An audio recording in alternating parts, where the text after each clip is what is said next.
નમસ્કાર મિત્રો, હું છું અલ્પેશ સિજાલા અને તમે જોઈ રહ્યા છો મારી ચેનલ નોલેજ ઓફ નેચર, જેમાં તમારા બધાનું હાર્દિક સ્વાગત છે।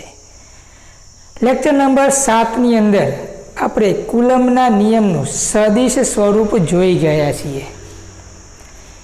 કુલમ્બના નિયમની અંદર આપણે ફક્ત ને ફક્ત બે વિદ્યુત ભારો Q1 અને Q2 વચ્ચે લાગતા બળની જ વાત કરી છે। આપણે એ પણ જોયું છે કે એક વિદ્યુત ભાર બીજા વિદ્યુત ભાર પર જેટલું બળ લગાડે છે એટલું જ બળ બીજો વિદ્યુત ભાર પહેલા વિદ્યુત ભાર પર પણ લગાડે છે। પરંતુ શું તમે વિચારો કે બે જ વિદ્યુત ભારો હોય એવું જરૂરી છે? બે કરતાં વધારે હોય તો શું કરવું? અને કુલમ્બનો નિયમ તો ફક્ત બે વિદ્યુત ભારો માટે જ છે। આપણી પાસે જો બે કરતાં વધારે વિદ્યુત ભારો હોય અને તે વિદ્યુત ભારોના કારણે કોઈ વિદ્યુત ભાર પર લાગતું બળ શોધવું હોય તો કુલમ્બના નિયમની મદદથી કેવી રીતે શોધીશું?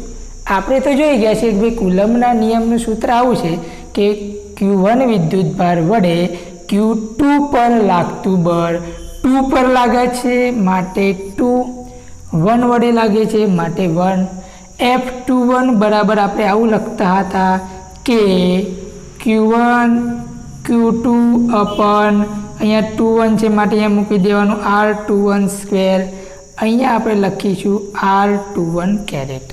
તો આ તો ફક્ત બે વિદ્યુત ભારો માટે છે। જો 3 વિદ્યુત ભારો હોય તો આપણે શું કરીશું? અહીંયા Q3 મૂકી દઈશું? ના, એવું તો આપણે હજુ નિયમની અંદર આવ્યું નથી। કુલમ્બનો નિયમ સ્પષ્ટ જ છે કે બે બિંદુવત સ્થિર વિદ્યુત ભારો માટે છે। જો 3 વિદ્યુત ભારો હોય તો કુલમ્બના નિયમની મદદથી, એકલા કુલમ્બના નિયમની મદદથી લાગતું વિદ્યુત બળ શોધી શકાતું નથી। તો પછી આપણે શું કરીશું? તો કે એના વિશેની જે માહિતી છે એ આપણે લેક્ચર નંબર 8 એટલે કે આજના લેક્ચરની અંદર જોવાની છે।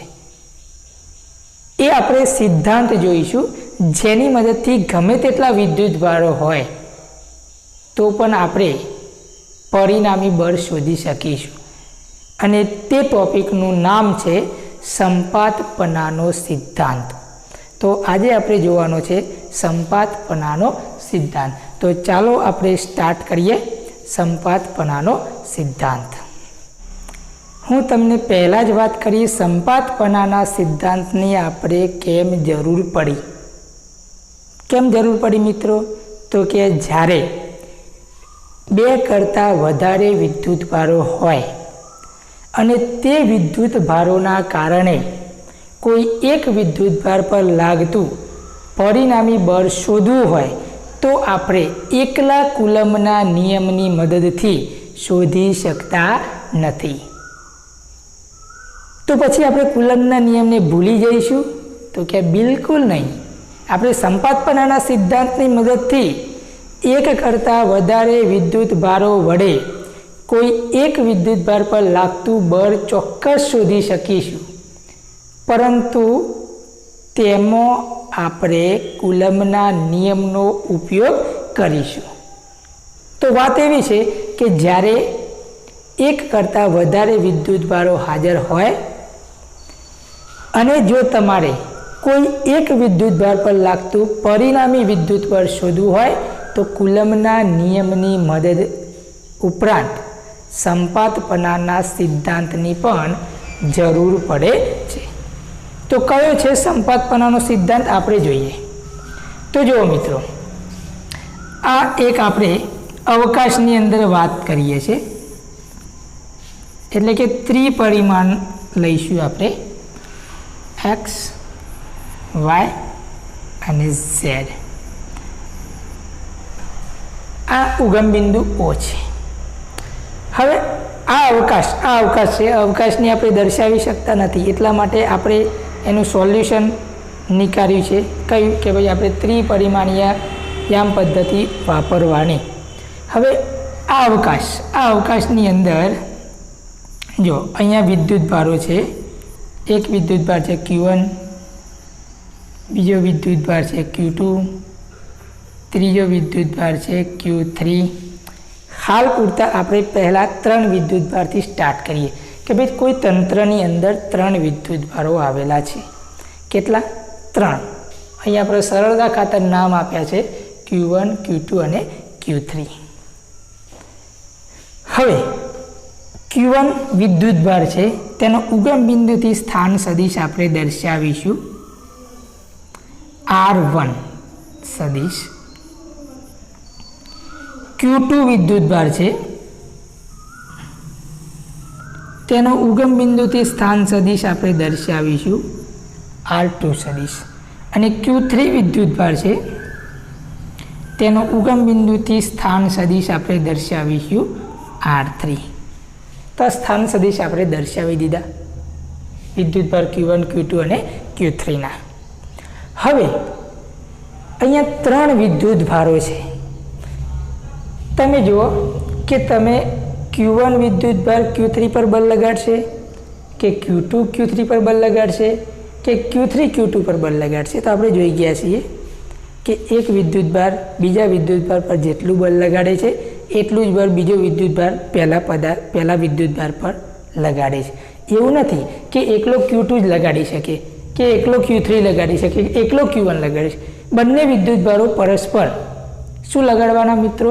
વિદ્યુત બળ લગાડવાના. તો પછી તમને પ્રશ્ન થાય કે સર જો પરસ્પર વિદ્યુત બળો લાગતા હોય તો પછી આપણે શું કરવાનું? તો આપણે જે વિદ્યુત ભાર પર લાગતું બળ શોધવું છે એને જ ધ્યાનમાં લેવાનું. કેવી રીતે? તો જો Q1 વડે Q3 પર વિદ્યુત બળ લાગવાનું, હા લાગવાનું. Q2 વડે Q3 પર લાગવાનું, હા લાગવાનું. તો Q2 વડે Q3 પર લાગે છે તો Q3 વડે પણ Q2 પર લાગવાનું જ, એટલું જ બળ લાગવાનું, ફક્ત દિશા પરસ્પર વિરુદ્ધ હોવાની. પરંતુ જો આપણે ફક્ત Q3 વિદ્યુત ભાર પર લાગતું બળની ગણતરી કરવી હોય તો પછી એ વખતે આપણે Q3 વડે Q2 પર કેટલું બળ લાગે છે એ ધ્યાનમાં લઈશું નહીં. તો આ તમે ધ્યાન રાખજો કે આપણે જે વિદ્યુત ભાર પર લાગતું વિદ્યુત બળ ગણવું હોય એ વિદ્યુત બળ જ ગણવાનું. તે વિદ્યુત ભાર વડે સામેના વિદ્યુત ભાર પર કેટલું બળ લાગે છે એને આપણે ધ્યાનમાં લેવાનું નથી. ઓકે, તો મિત્રો અહીંયા એક ત્રિપરિમાણમાં વિદ્યુત ભારોનું તંત્ર વિચારો. વિદ્યુત ભારો આપણે તંત્રમાં મૂક્યા છે Q1, Q2 અને Q3. હવે તમે કહો કે આપણે કયા વિદ્યુત ભાર પર લાગતું બળ શોધવું છે? Q3 પર, Q2 પર, Q1, ગમે તે પર શોધવું છે, કોઈ ફરક નહીં પડે.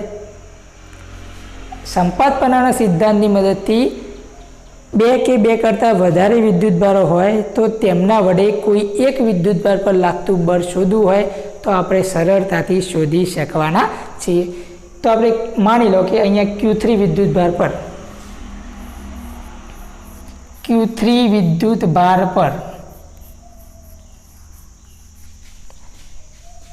લાગતું બળ શોધવું છે.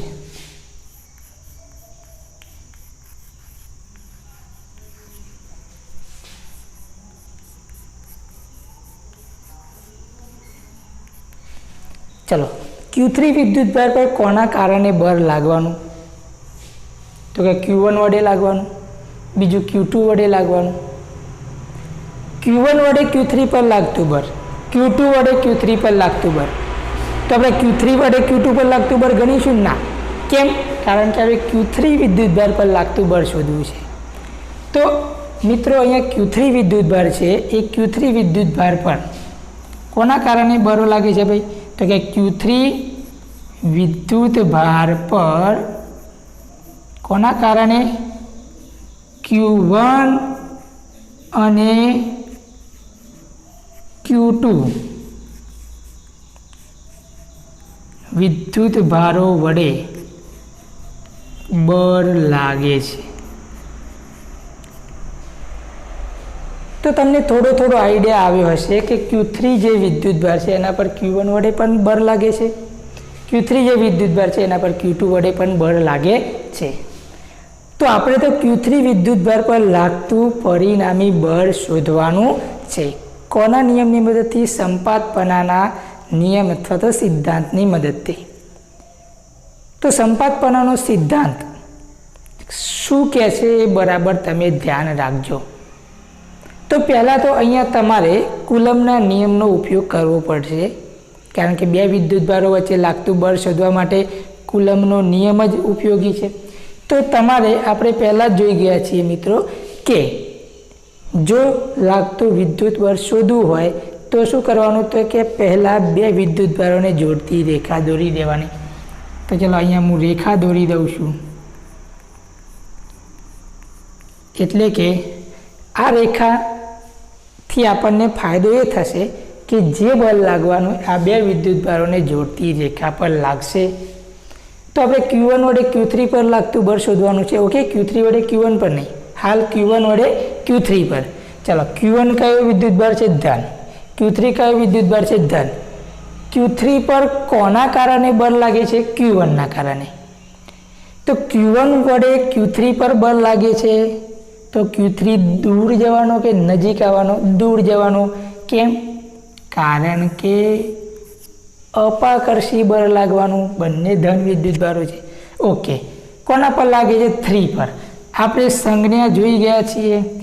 3 પર લાગે છે માટે 3 પહેલાં, 1 વડે લાગે છે માટે 1 પછી. તો અહીંયા Q1 વડે Q3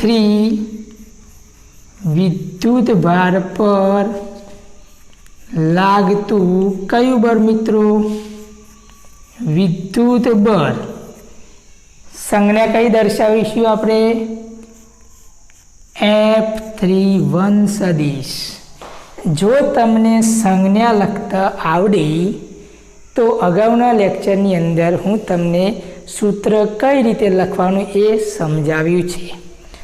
અહીંયા કે તો આવવાનો જ, કુલમનો અચળાંક.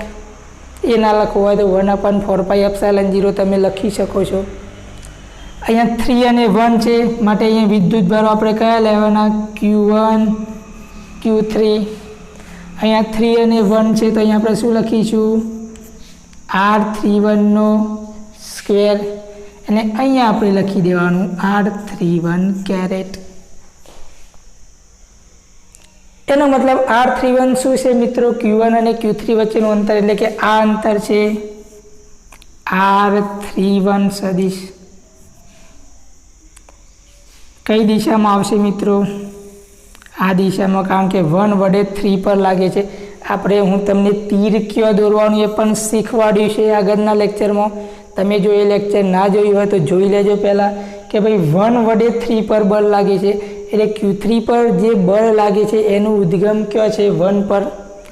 અંત કયો છે? 3 પાસે. તો જો અંત હોય તે બાજુ તીર દોરવાનું. તો આ દોરી દીધું. હવે અહીંયા હું તમને લખતા શીખવાડ્યું છે મિત્રો R31 સદિશ જે છે. તો R31 બરાબર શું લખવાનું? તો અહીંયા 3 છે તો R3 માઇનસ R1, એટલે કે અંતિમ સ્થાન સદિશ R3 માંથી R1 તમે શું કરશો મિત્રો? બાદ. તો R31 બરાબર R3 સદિશ માઇનસ R1 સદિશ. અને R31 કેરેટ બરાબર શું લખી શકાય મિત્રો? તો કે R31 સદિશ ભાગ્યા એ સદિશનું મૂલ્ય, અથવા તો માનાંકમાં લખવું હોય તો તમે સદિશ લખશો અને પછી માનાંક દર્શાવશો. તો આ રીતે સૂત્ર લખી શકાય છે. કોના વડે? Q1 વડે Q3 વિદ્યુતભાર પર લાગતું બળ F31. અહીંયા R31 કેરેટ આપણે લખવા પડે. કેમ? કારણ કે R31 કેરેટ એ શું દર્શાવે છે? વિદ્યુત બળની દિશામાંનો એકમ સદિશ. હવે વિદ્યુત બળની દિશામાંનો એકમ સદિશ એટલે અહીંયા તમે ચોપડીમાં લખેલું કદાચ જોશો કે R31 કેરેટ એ શું છે? તો મિત્રો જો અહીંયા કઈ દિશામાં છે? 1 થી 3 તરફ. એટલે Q1 થી Q3 તરફની દિશામાંનો એકમ સદિશ. ફરીથી Q1 થી Q3 તરફની દિશામાંનો એકમ સદિશ. એટલે કે R31 કેરેટ, અને એના બરાબર શું લખાશે મિત્રો? R31 કેરેટ બરાબર R31 સદિશ ભાગ્યા માનાંકમાં R31 સદિશ. તો આ કુલમનો નિયમનો ઉપયોગ કરી અને આપણે 1 વડે 3 પર લાગતું બળ શોધી દીધું. ઓકે, તો બોલો હવે કયો વિદ્યુતભાર બાકી રહ્યો? Q2. તો Q2 વડે Q3 પર લાગતું બળ શોધવા પહેલાં તમારે એક જ વસ્તુ ધ્યાન રાખવાની કે જ્યારે વિદ્યુતભારો વચ્ચે લાગતું બળ શોધવું હોય તો એ વિદ્યુતભારોને જોડતી રેખા દોરવાનું તમારે ભૂલવાનું નથી.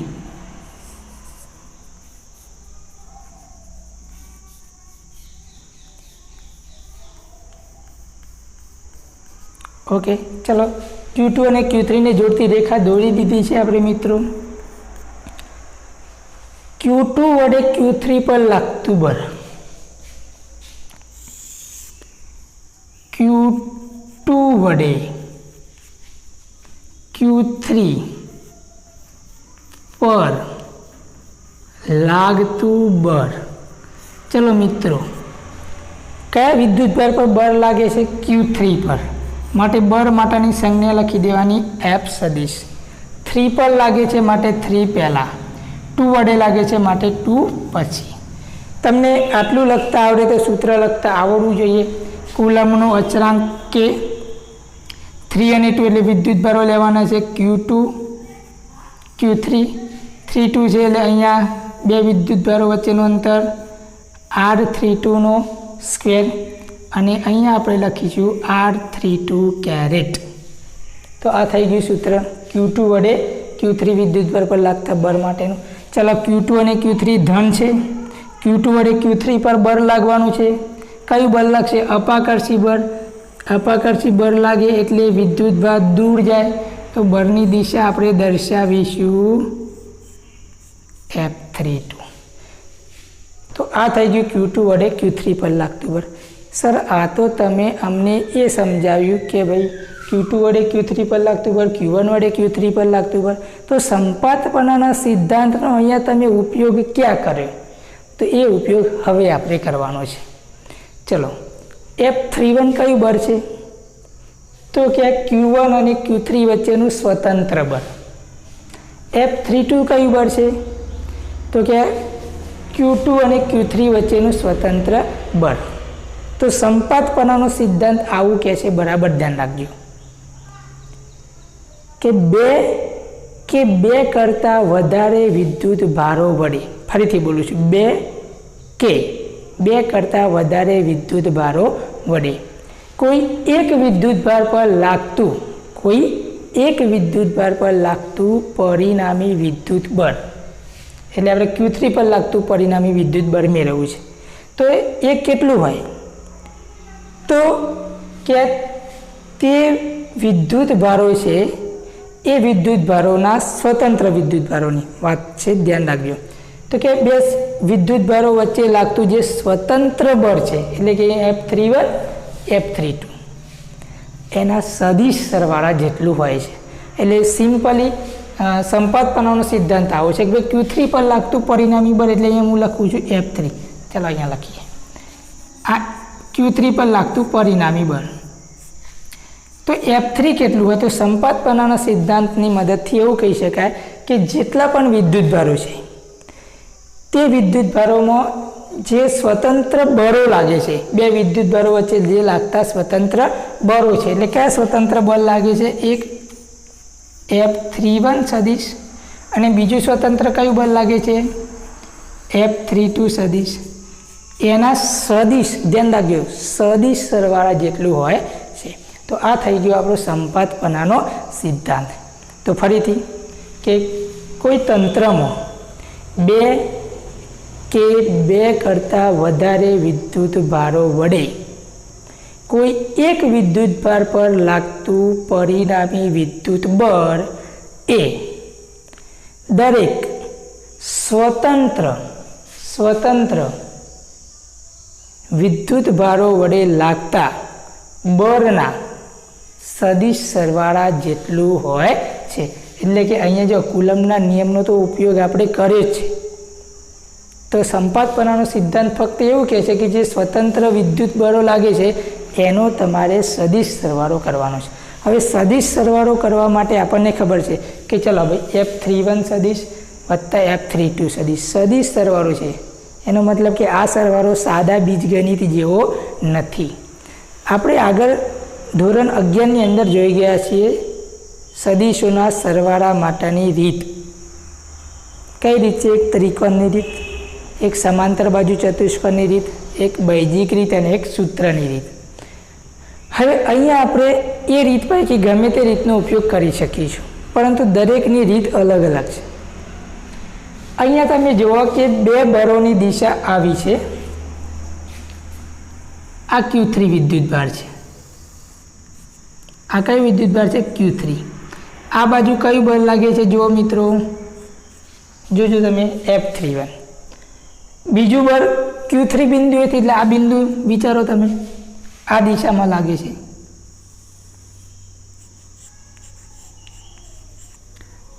તો હવે તમે મને એમ કહો કે અહીંયા આપણે કઈ રીતનો ઉપયોગ કરીશું?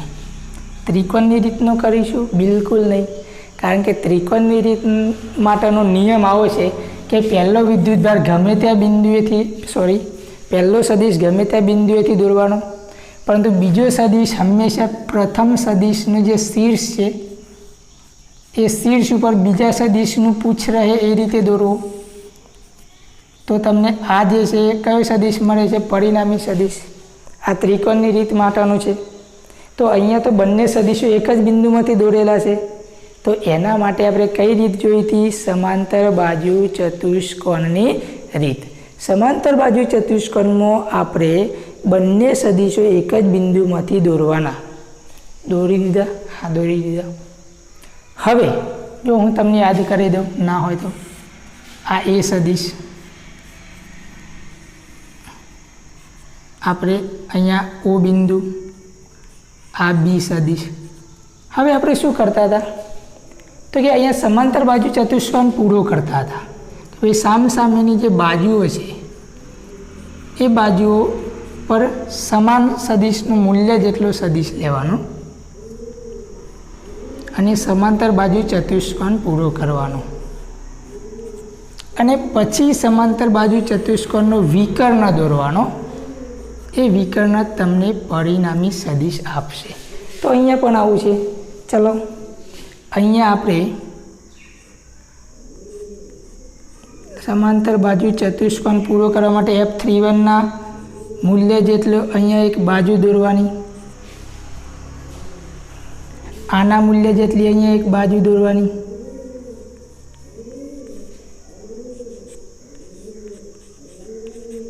થઈ ગઈ. હવે સમાંતર બાજુ ચતુષ્કોણ પૂરો થઈ ગયો છે. તો અહીંયા સમાંતર બાજુ ચતુષ્કોણનો વિકર્ણ એ આપણને પરિણામી બળ આપે છે. F3 સદિશ બરાબર F31 સદિશ પ્લસ F32 સદિશ. ઓકે, તો તમે મને એમ કહો કે હવે Q3 વિદ્યુતભાર છે એના પર પરિણામી બળ કઈ દિશામાં લાગવાનું? તો કે એના માટે આપણે અહીંયા જે આકૃતિ દોરી છે એ જ દોરું છું. આ F32ના મૂલ્ય જેટલી બાજુ દોરી દીધી, આ F31ના મૂલ્ય જેટલી બાજુ દોરી દીધી. હવે અહીંયા શું દોરીશું મિત્રો? સમાંતર બાજુ ચતુષ્કોણનો વિકર્ણ. એ પરિણામી બળને આપણે શું કીધું છે મિત્રો? F3. ઓકે, તો આ રીતે તમે સંપાતપણાનો સિદ્ધાંત વાપરી અને જ્યારે બે કરતાં વધારે વિદ્યુતભારો આપેલા હોય અને તેમના વડે કોઈ એક વિદ્યુતભાર પર લાગતું પરિણામી બળ શોધવું હોય તો તમે શોધી શકો છો. તો આ થઈ ગયો સંપાતપણાનો સિદ્ધાંત કે ભાઈ સ્વતંત્ર જે બળો છે એનો સદિશ સરવાળો કરો. સંપાતપણાનો સિદ્ધાંત આટલું કહે છે શોર્ટમાં. સ્વતંત્ર બળોનો સદિશ સરવાળો કરવાનો. વિદ્યુતભારોની જે જોડીઓ વચ્ચે સ્વતંત્ર બળો લાગે છે તેની વાત છે. હવે બીજી એક વસ્તુ ધ્યાન રાખો કે ભાઈ આ જે વિદ્યુત બળ છે એની ખાસ લાક્ષણિકતા છે. કઈ લાક્ષણિકતા છે? તો જુઓ, 1 અને 3 વચ્ચે જે બળ લાગ્યું F31 માની લો કે અહીંયા Q2 વિદ્યુતભાર હાજર નથી. Q2 વિદ્યુતભાર હાજર નથી, ત્યારે Q1 અને Q3 વડે વચ્ચે માની લો કે 100 ન્યૂટન વિદ્યુતબળ લાગે છે. કેટલું? 100 ન્યૂટન વિદ્યુતબળ લાગે છે Q1 અને Q3 વચ્ચે. હવે જો Q2 વિદ્યુતભાર અહીંયા તમે મૂકી દો તો હવે Q1 અને Q3 વચ્ચે કેટલું બળ લાગશે? 100 ન્યૂટન, 80 ન્યૂટન, 110 ન્યૂટન, 90 ન્યૂટન. બોલો કેટલું વિદ્યુત બળ લાગશે? 100 ન્યૂટન જ લાગશે. આ એની લાક્ષણિકતા છે. તમને ખબર છે કે જ્યારે બે વિદ્યુત ભારો વચ્ચે લાગતું જે વિદ્યુત બળ છે એ વિદ્યુત બળ પર ત્રીજા વિદ્યુત ભારની હાજરીની કોઈ અસર થતી નથી. ફરીથી બોલું છું, બે વિદ્યુત ભારો વચ્ચે લાગતા વિદ્યુત બળ પર ત્રીજા કોઈ વિદ્યુત ભારની હાજરીની અસર થતી નથી. અને આ કારણથી જે કુલમ્બ બળ છે એનું બીજું નામ છે ટુ બોડી ફોર્સ. આ કારણથી કુલમ્બ બળને કયા નામે ઓળખવામાં આવે છે? Two body force. આ તો આ એક મિત્ર તમે ધ્યાન રાખજો, ટુ બોડી ફોર્સ એને કેમ કહેવામાં આવે છે. હવે અહીંયા તો આપણે ફક્ત 3 વિદ્યુતભારની વાત કરી છે. હવે માની લો કે ચોથો વિદ્યુતભાર હાજર હોય તો અહીંયા માની લો કે Q4 વિદ્યુતભાર છે અહીંયા, તો અહીંયા પ્લસ શું લખીશું ભાઈ મિત્રો? તો કે 4 વડે પણ 3 પર બળ લાગશે. એ બંને આપણે શું લઈશું? F3 4 એડ કરતું જવાનું. 5 હોય તો પ્લસ F3 5. તો આ રીતે n વિદ્યુત ભારો હોય. કેટલા વિદ્યુત ભારો હોય? n. તો બધાનો આપણે શું કરીશું મિત્રો? સરવાળો F3n સદીશ. તો આ છે સંપાતપણાનો સિદ્ધાંત. શોર્ટમાં કહેવું હોય તો કે કોઈ એક વિદ્યુત ભાર પર એક કરતાં વધારે વિદ્યુત ભારો વડે લાગતું પરિણામી બળ કેટલું હોય? તો કે બે વિદ્યુત ભારોની જે જોડીઓ છે એ જોડીઓ વચ્ચે જે સ્વતંત્ર વિદ્યુત બળ લાગે છે એ બળોના સદિશ સરવાળા જેટલું હોય છે. આ થયો આપણો સંપાતપણાનો સિદ્ધાંત. તો આ જ્યારે તંત્રની અંદર એક કે એક કરતાં વધારે વિદ્યુત ભારો આપેલા હોય તો કુલમ્બના નિયમ ઉપરાંત કોની જરૂર પડે છે? આપણે સંપાતપણાના સિદ્ધાંતની જરૂર પડે છે. તો હવે મિત્રો તમે મને એમ કહો કે સમગ્ર જે સ્થિત વિદ્યુતશાસ્ત્ર છે એનો આધાર એકલા કુલમ્બના નિયમ પર છે જે વિદ્યુત બળ લાગે છે? ના. એકલા સંપાતપણાના સિદ્ધાંત પર છે? ના. તો કે સમગ્ર સ્થિત વિદ્યુતશાસ્ત્રનો આધાર એ કુલમ્બના નિયમ અને સંપાતપણાના સિદ્ધાંત પર રહેલો છે. બરાબર ધ્યાન રાખજો. ફરીથી બોલું છું, સમગ્ર સ્થિત વિદ્યુતશાસ્ત્રનો આધાર એ કુલમ્બના નિયમ અને સંપાતપણાના સિદ્ધાંત પર રહેલો છે. તો ઘણા બધા વિદ્યુતભારો વડે લાગતું બળ આપણી ચોપડીમાં એવો ટોપિક છે, પરંતુ એની અંદરથી તમને એવું પૂછાય કે સંપાતપણાનો સિદ્ધાંત લખી અને સમજાવો, તો અહીંયા તમારે 3 વિદ્યુતભારો લઈ અને સમજાવી દેવાનું છે. અને વધુ જો તમારે આગળ લખવું હોય તો વ્યાપક સૂત્ર આ થઈ ગયું એનું વ્યાપક સૂત્ર. હવે તમારે સમજાવતી વખતે એવું જરૂરી નથી કે અહીંયા Q3 વિદ્યુતભાર પર લાગતું જ બળ સમજાવવાનું. અહીંયા તમે 1 પર લાગતું બળ સમજાવી શકો, 2 પર લાગતું બળ સમજાવી શકો, વિદ્યુતભારોના સ્થાન અલગ અલગ કરી શકો. એનાથી કોઈ લેવા દેવા છે નહીં. ફક્ત તમારે પહેલાં શું કરવાનું? તો કે બે સ્વતંત્ર વિદ્યુતભારો વચ્ચે લાગતું જે વિદ્યુત બળ છે એનું એ બળ કુલમ્બના નિયમની મદદથી શોધી દેવાનું અને પછી એ બળોનો સરવાળો કરવાનો. કયા નિયમ આધારિત? સંપાતપણાના નિયમ આધારિત.